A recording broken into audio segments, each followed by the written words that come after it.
Hello মিষ্টি বন্ধুরা, সবাই কেমন আছো? আজকে তোমাদের সঙ্গে একটু আগের থেকেই দেখাচ্ছি এটা করবো মোচার পকোড়া। আর তার জন্য মোচাটাকে তোমার কেটে সিদ্ধ করে নিয়েছি একটু। তার মধ্যে কাঁচা লঙ্কা কুচি দিয়েছি ময়দা, আর দিয়েছি চালের গুঁড়ো আর ময়দা যতটুকু তার থেকে মানে 4 ভাগের 1 ভাগ হচ্ছে চালের গুঁড়ো ময়দা, ঠিক আছে। নুন দিয়েছি, মিষ্টি একটু দিয়েছি, নুন লঙ্কার গুঁড়ো আর কাঁচা লঙ্কা কুচিতে দিয়েছি। এবার এটাকে মাখি, তারপরে চলো দেখাই পকোড়াটা বানানো, ঠিক আছে। যেতে পছন্দ করো অবশ্যই কমেন্টে জানিও কিন্তু। চলে এলাম তেলের কাছে, তেলটা ভালো মতন গরম করে নিয়েছি। এবার তোমার মোচার এই পকোড়াটাকে ভাজবো। দেখে পছন্দ করো অবশ্যই কমেন্টে জানিও, ঠিক আছে। আর ভালোবেসে একটু পাশে থেকো।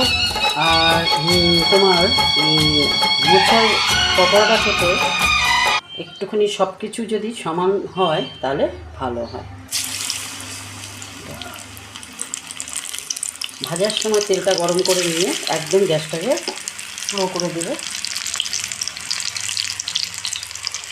কারণ কি, যে কোনো বড়াই করো না কেন, সেটা হচ্ছে যদি একটু ডিমে আছে করা যায় না, সেটা হয় হচ্ছে কি তোমার মচমচা।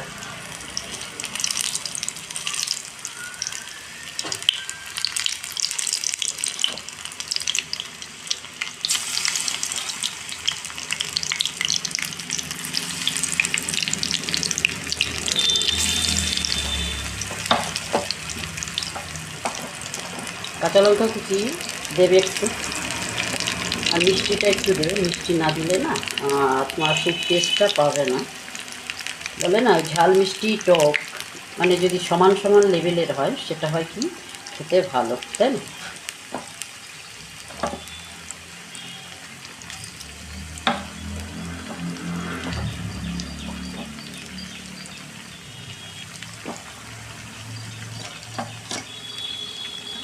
আর ভালোবেসে একটু পাশে থেকো, লাইক কমেন্ট একটু সাবস্ক্রাইব করে দিও আমার চ্যানেলটা, ঠিক আছে।